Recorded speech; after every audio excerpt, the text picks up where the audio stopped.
Welcome to the Care Chronicles with a Caring Touch, where compassion meets wisdom in every episode, dedicated to our beloved seniors and caregivers. Join us as we explore the heartwarming stories, experts' insights, and practical advice that make every moment with our elderly truly special. Get ready for insightful conversations, practical tips, and heartfelt moments that warm the heart and nourish the soul. Because here at A Caring Touch, we believe in laughter, learning, and love as essential ingredients to aging gracefully. So tune in, relax, let A Caring Touch be your guide to making every moment count. Welcome back to another episode of the Care Chronicles. I'm your host, Avishka. And in our last episode, we explored the first, often visible signs of aging, the senses, your memory, and the metabolism. Today, we're going deeper into the systems that carry us throughout, without us even noticing every single day. We're talking about breath, blood, and bones, the parts of aging that don't always show up on the outside until they stop working. So first, let's start with your respiratory system. When every breath counts. So as we age, the muscles in the chest wall become stiffer, breathing becomes more shallow and more frequent, cough reflex weakens, making it harder to clear any type of infection or any particles or irritants that might be there. So let's talk about a story. There was a retired plumber, let's call him James, and he spent his whole life in attics, kneeling under sinks, and climbing into these attics. So now in his 70s, James says found himself short of breath and having more difficulty and needed to exert more even when walking, say, to a mailbox. So, he progressively, as this shortness of breath worsened, he, started to get scared because he would get more short of breath, walking around doing basic tasks. And the more he feared this type of movement, the less he wanted to move around. So this created a dangerous cycle of inactivity that led to decline because, if you're not moving your body, then that'll, create more of those muscles to stiffen up. And also, again, we're talking about the chest muscles getting weaker and becoming stiffer as you grow older. So this cycle of not wanting to move around created a dangerous cycle of inactivity and decline. What does this mean? So shallow breathing increases fatigue, and a weakened cough reflex, can lead to things like bronchitis or pneumonia. These are diseases that are far more dangerous, especially in the elderly. So how can we help? So say you are taking your grandma to the museum or on a walk. Just make sure you're scheduling activities with breaks, and you are taking care of someone that's elderly. You could consider getting the vaccines that are out, like the flu shot for them, those yearly vaccines to help out. And again, make sure you consult with their primary care provider. And if you're also around an elderly person that smokes, just encourage quitting smoking and, avoiding secondhand smoke. If you're sick and you're caring for someone, just make sure you're wearing a mask so that you can protect those vulnerable lungs. And just make sure you're being wary and keeping tab of when your elderly loved one or the person you're caring for, when their, shortness of breath is getting worse. So make sure you're noting those things down. And whenever you're assisting or helping them out, make sure that you're adjusting tasks to reduce exertion without removing their independence.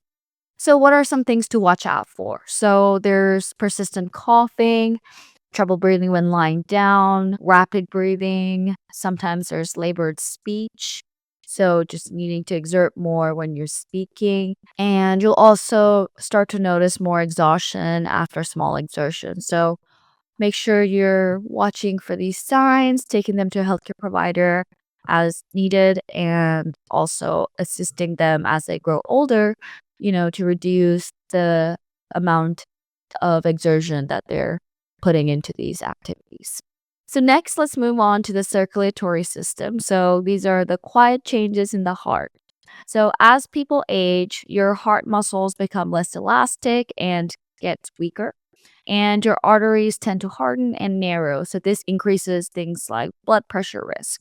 And blood pressure flow fluctuates more as you're older, so especially when you're changing positions, so your blood pressure can fluctuate. Circulation can also slow down, so leaving elderly people's hands and feet more cold and numb. So there was a older lady that I had spoken with. Let's call her Rita. She was in her 80s and she fainted while getting out of bed one morning.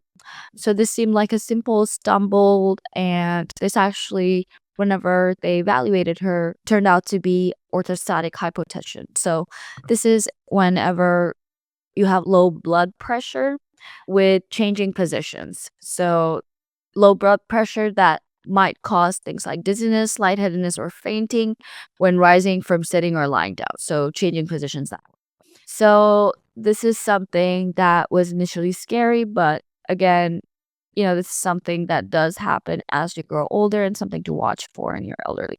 So what does this mean? So a weakened cardiovascular system raises the risk of dizziness, stroke, heart disease, and these things are worsened whenever there is more inactivity with the individual or if they are smokers. So how can you help? Build in rest and transition times between activities, same as we've talked earlier.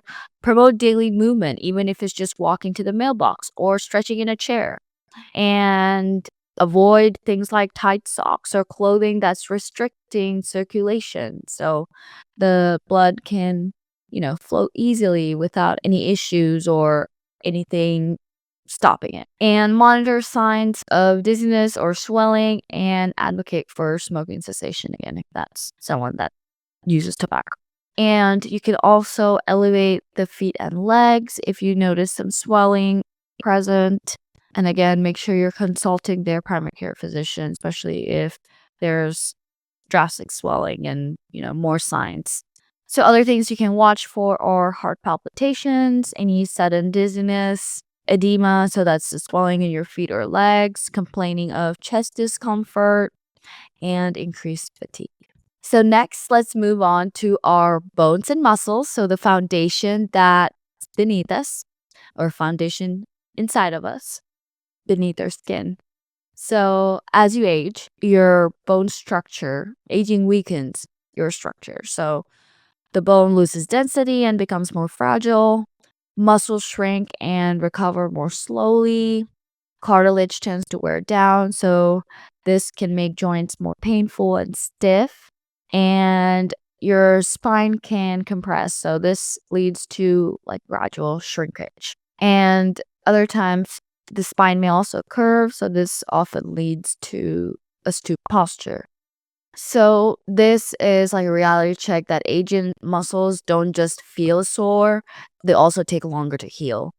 So a small stumble can mean a longer recovery, and women, especially after menopause, are at a greater risk of osteoporosis related to fractures. So, for example, there was an older lady that I had known, and she was assisting around the kitchen, and there was a stair that she didn't see. She slipped and fell, but she didn't necessarily hurt herself that time around. It was just more sore, but this led to her not wanting to, move around as much, and that in turn led to her muscles becoming more stiffer. And the next time she had a small tumble, I remember her pelvis was fractured, a minor fracture, again, that the doctor said, but it did take her a few months for it to completely heal.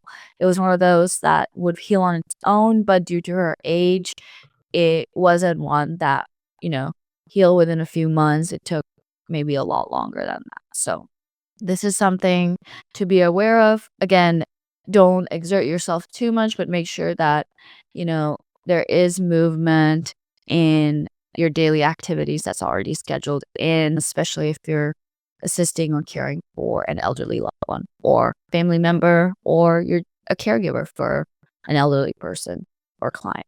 So other ways you can help is encourage the daily gentle movement, like I was saying. Reposition clients or loved ones every 2 hours, so that will avoid pressure on certain joints, like they're laying on one side or versus another, or if they're laying down.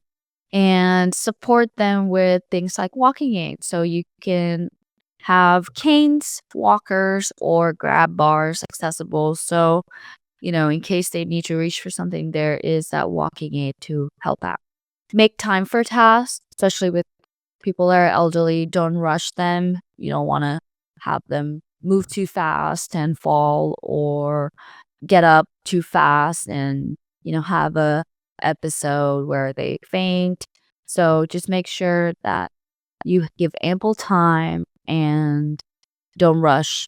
And fatigue can also lead to mistakes. So just be aware and give them plenty of rest in between activities as well. So we're taking good care of our loved one or client. Other things you can do is do range of motion exercises when appropriate and are part of their care plan. So things to watch for are unsteady walking or holding onto furniture as they're walking, complaints of joint pain or muscle weakness, inability to get out of a chair without assistance. So these are, signs to look out for. Sometimes you might notice hesitation around stairs or hesitation with outdoor activities, any recent falls or near falls. So why does this matter? So these aren't just, the signs of aging. I want our viewers to take these as opportunities to step in early, to preserve mobility, and to keep people safe without taking away their independence. So this is a call for you to help your loved one or the client that you're taking care of to conserve their independence while still, giving them resources and options and different ways to adapt to their newer environment. Ignoring small changes now can lead to bigger challenges later, like fractures or hospitalizations, which we don't want, and may also lead to the loss of independence. So with the right support, aging doesn't have to mean, that they're giving up control. It just means shifting how we support our bodies. So what are some quick action items we can do to help elderly people breathe easier? You can let them pace themselves and adjust tasks to reduce strain. To help their heart, you could promote regular light movement, watch for any dizziness or swelling, and create calm transition moments between activities. So give plenty of rest in between and have activities planned out with that in mind. What ways can we help protect their bones and muscles? We can help them stay active again and flexible. You can also help them by encouraging them to use assistive devices and create safe spaces and support to help prevent falls.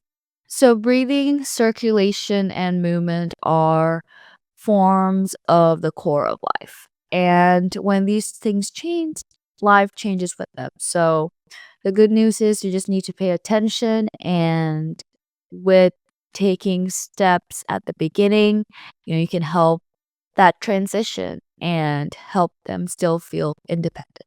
Every deep breath, every step, every steady heartbeat is a chance to age well with support, dignity, and compassion. Join us next time as we dive into the digestion, immunity, and personal care.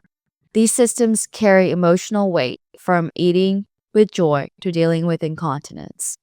And they're just as important in creating a life of dignity. So don't miss it. And until next time, see you guys soon.